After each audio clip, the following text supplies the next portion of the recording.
Guys, nailagay na. Ididiin lang to guys. Yan, papakita ko sa inyo guys. Yan, ididiin dyan sa ano na yan, cable na yan.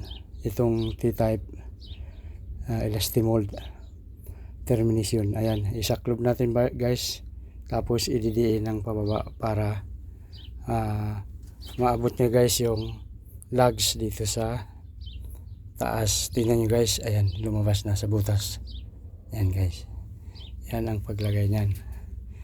Tapos yan guys, ilalagay na natin sa bushing yan sa left side. So naway guys, mapanood nito guys ang aking vlog na ito. Maraming salamat sa inyo.